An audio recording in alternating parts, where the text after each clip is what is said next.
오늘 함께 오신 말씀은 민수기 22장 41절부터 민수기 23장 12절까지의 말씀입니다. 민수기 22장 41절부터 민수기 23장 12절까지 말씀, 구약 236페이지에 있습니다. 우리 다 찾으셨으면 우리 한 목소리로 말씀을 봉독하도록 하겠습니다. 아침에 발락이 발람과 함께하고 그를 인도하여 바알의 산당에 오르매 발람이 거기서 이스라엘 백성의 진 끝까지 보니라.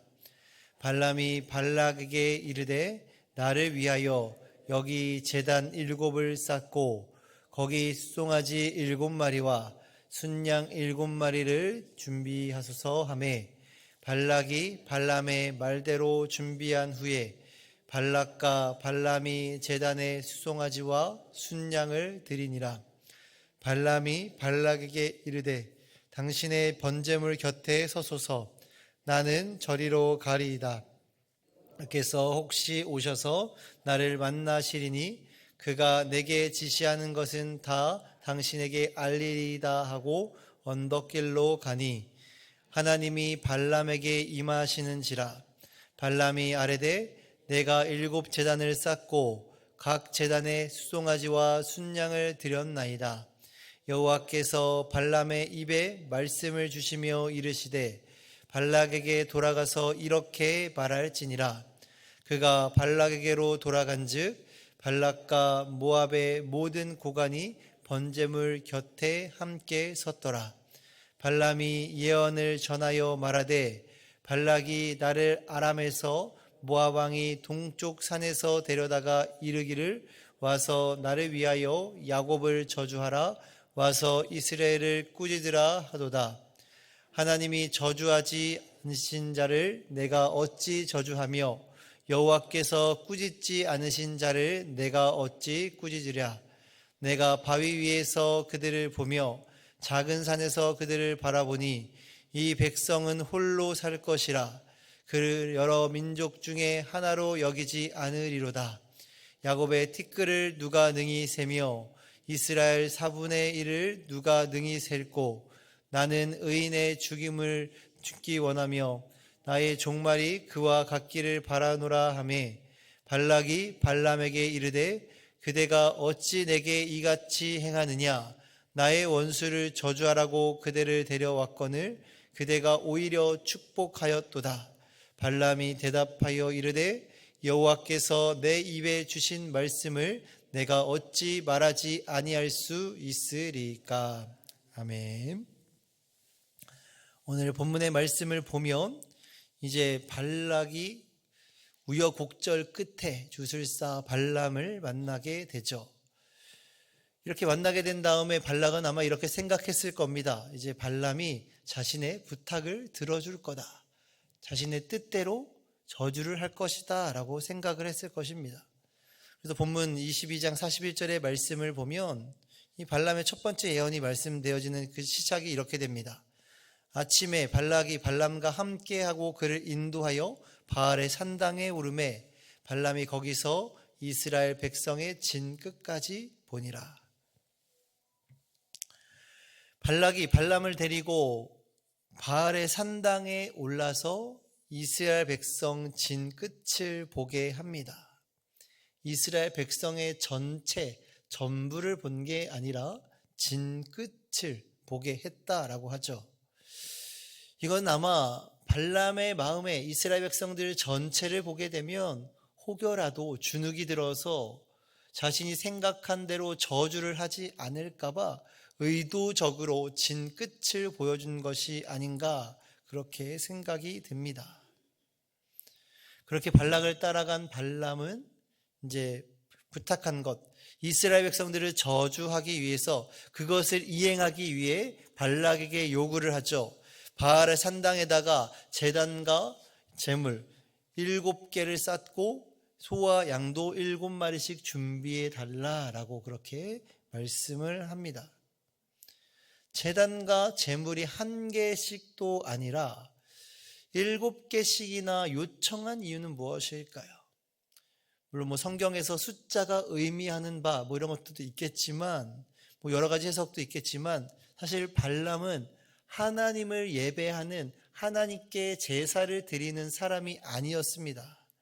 그래서 아마도 이 발람은 예전에 자신이 행했던 대로 그리고 하나님뿐만 아니라 자신이 섬기고 있었던 그 여러 신들에 대하여서 그 여러 신들의 힘을 빌리고 그 신들의 신탁을 듣고 아마도 발락이 부탁한 그 저주를 하고자 했을 것입니다.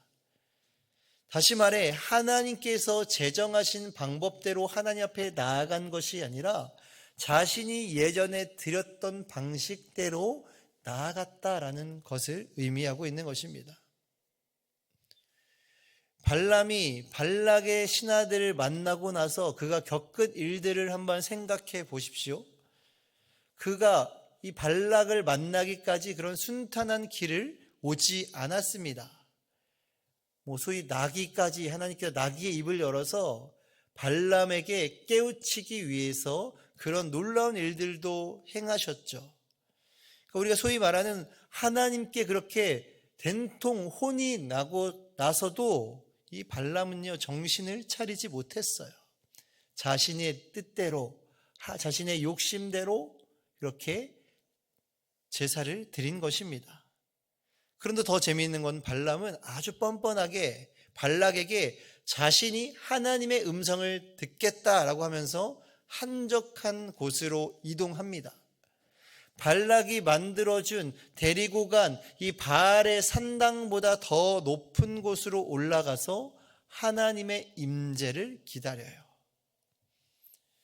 그런데 참으로 신기한 것은 무엇인가 하니까요, 정말 놀라운 사실은 무엇이냐면 여기에 누가 나타나십니까? 하나님께서 나타나세요.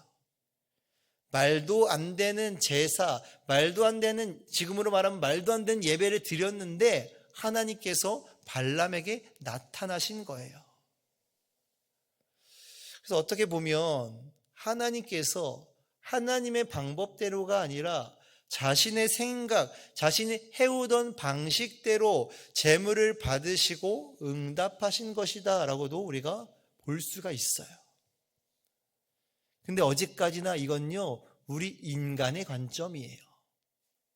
인간의 관점에서 보면은 하나님께서 그냥 발람이 드리고 싶은 예배대로, 발람이 하나님 방식이 아니라 발람이 생각대로 자기의 욕심대로 드렸던 예배를 하나님께서 받으셨다? 우리의 생각은 그래요. 인간적인 관점은 그렇습니다. 그런데 하나님의 입장에서 우리가 한번 생각해 본다면 발람이 발락을 통해 정성스럽게 제단을 쌓아서 제물을 바쳐서 하나님께서 나타나시고 응답하신 것이 아니라는 겁니다. 하나님께서는요 이 불의한 발람을 통해서 하나님께서 하시고자 하는 일을 그냥 이루어 가시는 거예요. 그렇게 해석하는 것이 더 어떻게 보면 하나님의 감정에서는 더 올바른 것이다 라고 할 수 있을 것입니다. 발람에게 나타나신 하나님은 발람으로 하여금 하나님의 뜻을 전하고 계세요. 발람은 발락에게도 가서 그 모든 모압의 고관들, 모든 고관들 앞에서 그 번제물 앞에 서서 이렇게 하나님께서 말씀하신 말씀을 전하고 있습니다. 그것이 오늘 7절과 8절 말씀이에요. 발람이 예언을 전하여 말하되 발락이 나를 아람에서 모압 왕이 동쪽 산에서 데려다가 이르기를 와서 나를 위하여 야곱을 저주하라, 와서 이스라엘을 꾸짖으라 하도다. 하나님이 저주하지 않으신 자를 내가 어찌 저주하며 여호와께서 꾸짖지 않으신 자를 내가 어찌 꾸짖으랴 라고, 그렇게 이 발람은 발락과 그 모압의 모든 고관들 앞에서 이렇게 이야기를 합니다. 7절은요 발락이 자신을 이곳에 왜 데리고 왔는지 그 목적에 대해서 말씀합니다. 발락은요 발람을 통해서 자신의 민족이 멸망하는 것을 막고자 발람을 데리고 온 거예요. 발람에게 사주한 거죠.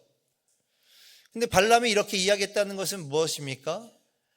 아마도 이러한 발락의 의도를 하나님께서 다 알고 계셨다라는 것을 의미하는 거예요. 하나님께서 그렇게 말씀하셨다라는 것은요, 발람을 통해서 말씀하셨다는 것은 이미 발락이 그 가진 의도, 발람을 부른 의도를 하나님께서 이미 다 아시고 계신다라는 것을 말씀해 주고 있는 거예요. 하나님을 대면하고 온 발람은요, 이 발락과 그 모압의 고관들이 기대하고 있는 것과는 전혀 다른 예언을 쏟아내고 있어요. 발람이 이제 이스라엘 백성들을 저주하겠지, 꾸짖겠지, 이 표현대로는 꾸짖겠지라고 생각을 했는데, 실제로 이렇게 되지 않고 이 8절의 말씀처럼 꾸짖는 게 아니고 축복의 말씀을 하고 있는 거예요. 발람은 주술가입니다. 선지자가 아니에요. 하나님의 말씀을 따라 살았던 사람이 아닌데, 참 희한하게도 그의 고백 속에는 내가 하나님의 뜻을 따라야 한다라고 그렇게 고백까지 해요. 우리가 며칠간 이 발람의 모습을 봤잖아요.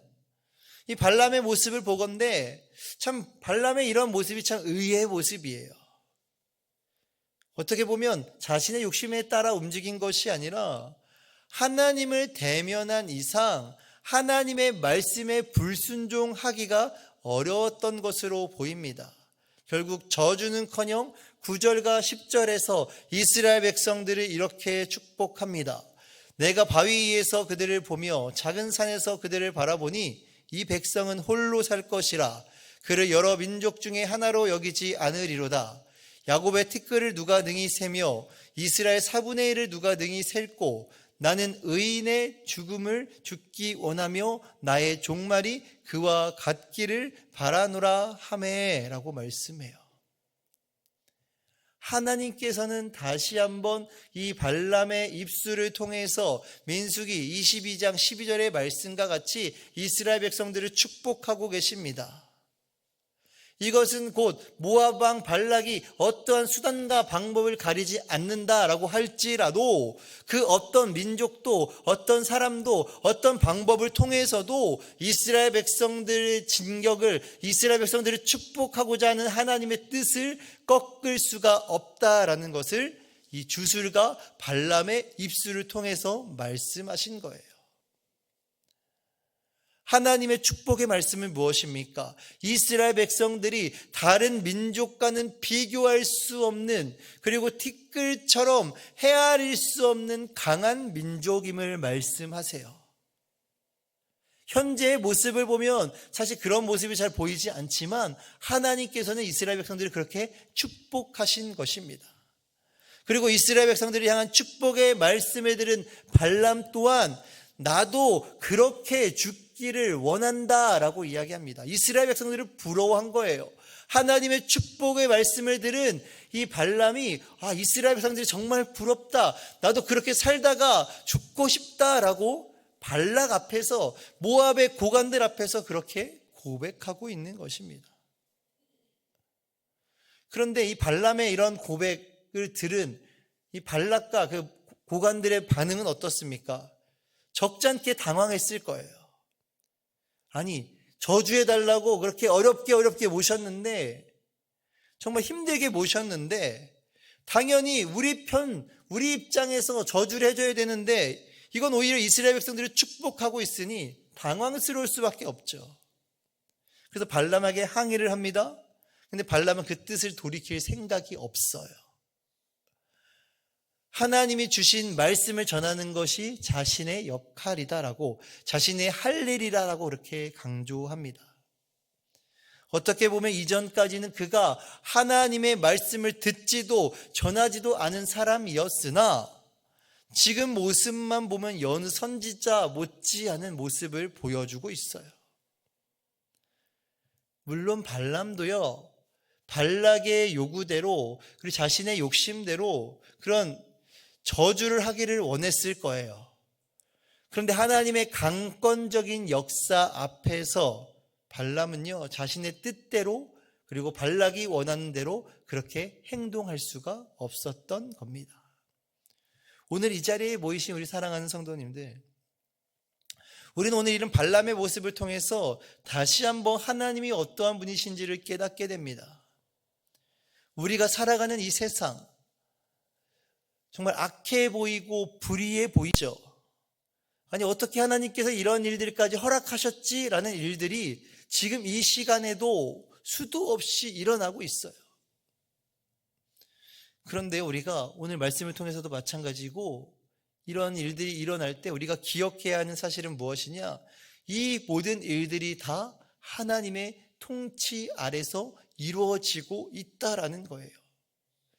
우리가 볼 땐 참 슬프고 어렵고 힘든 일이지만 그것이 다 하나님의 주권 아래에서 일어나고 있는 거예요. 힘들고 어려운 일, 우리가 상상할 수 없는 일이 일어났다고 해서 하나님은 안 계신 것 같아, 하나님은 뭘 하고 계시지? 이렇게 이야기할 수가 없다라는 겁니다.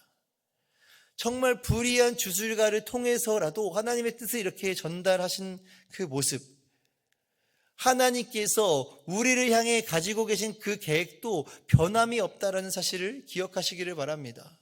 이스라엘 백성들을 향한 그 축복을 그 하나님께서 불의한 그 발람을 통해서 말씀해 주신 것처럼 우리 각자를 향한 하나님의 백성된, 하나님의 자녀된 우리를 향한 하나님의 계획은 변함이 없어요. 개개인마다 각자마다 다 다른 인생을 살아오셨을 겁니다. 그리고 그때마다 어려운 일도 힘든 일도 왜 이런 일이 나에게 일어났을까라는 그런 일들도 있으셨을 거예요.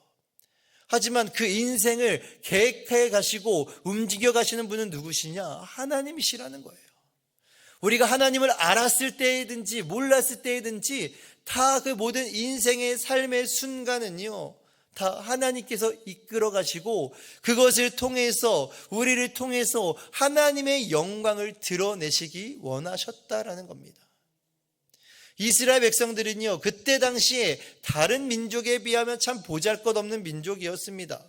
출애굽하고 나서 이리저리 유리하고 다니는, 방황하고 있는, 다른 민족에게 전혀 위협이 되지 않은 민족이었어요. 하지만 하나님께서 이스라엘 백성들을 축복하시고 그 계획하신 바를 이루어 가시는 그 과정 속에서 이스라엘 백성들은 그 어느 누구도 넘볼 수가 없는 강한 민족이 되어져 가고 있었어요. 이스라엘에 뛰어난 지도자가 있어서입니까? 아니면 이스라엘 민족의 어떤 뛰어난 능력을 가지고 있거나 그 어떤 것들이 있어서가 아니라 그것은 전적인 하나님의 은혜, 하나님의 축복을 받았기 때문이었습니다. 우리도 마찬가지예요. 우리도 하나님께서 보잘것없는 이스라엘 백성들을 축복하셔서 그 수많은 전쟁에 능한 민족들을 물리치게 승리하게 하신 것처럼 우리와 함께 하시는 하나님, 나와 함께 하시는 하나님이 그 능력의 하나님이심을 우리의 삶 가운데 고백하며 살아갈 수 있는 우리 여기 계신 우리 모든 성도님들이 되시기를 주님의 이름으로 간절히 축원합니다. 기도하겠습니다. 하나님, 정말 우리는 하나님 없이 단 하루도 살아갈 수 없는 존재임을 인정합니다. 우리의 삶이 하나님의 은혜가 아니고서는 설명되지 않는 삶임은 또한 고백합니다. 우리를 둘러싼 세력들이 우리의 삶 가운데 아무리 힘들고 어려운 상황들이 있을지라도, 아무리 우리보다 강력한 세력들이 우리를 둘러싸고 에워싸일지라도, 우리를 믿음의 길에서 벗어나게 하려고 온갖 수단과 방법을 가리지 않을지라도 우리를 향한 하나님의 계획이, 우리를 축복하시기 원하시는 그 전능하신 하나님의 그 뜻이 우리를 움직여 가 계신 것을 믿고 기억하며 승리하는 삶을 살아갈 수 있는 우리 모두가 되게 하여 주시옵소서. 감사드리며 예수님의 이름으로 기도드립니다. 아멘. 우리 시간 함께 통성으로 기도하며 나아가실 때에 우리 들었던 말씀을 기억하시면서 함께 기도하기를 원합니다. 하나님, 우리는 하나님의 은혜 없이는 살아갈 수 없는 존재입니다. 하나님께서 축복하시지 않으면 참으로 보잘것없고 연약한 존재임을 이 시간 인정하며 고백하며 살아가게 하여 주시옵소서. 내가 잘났고 나에게 능력이 있어서가 아니라 하나님께서 나를 사랑하시기에 그 독생자 아들 예수 그리스도를 주시기까지 우리를 사랑하셨기에 그 사랑으로 오늘 하루를 또 살아갑니다. 상황과 환경이 어려울지라도 어려운 여건 속에서도 그래도 하나님께서 나를 사랑하신다는 사실을 기억하며 붙잡고 살아갈 수 있는 우리가 되게 하여 주시옵소서라고 함께 시간 기도하며 나아가기를 원합니다.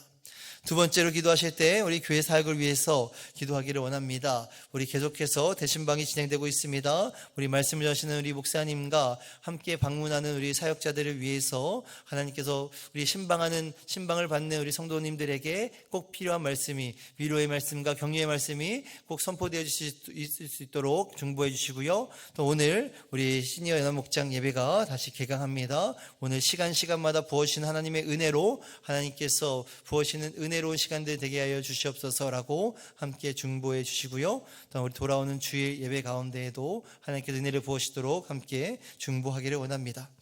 마지막으로 각자 가지고 나오신 기도의 제목들이 있다면 우리 시간 주여 한번 외치고 함께 통성으로 기도하며 나아가겠습니다. 주여,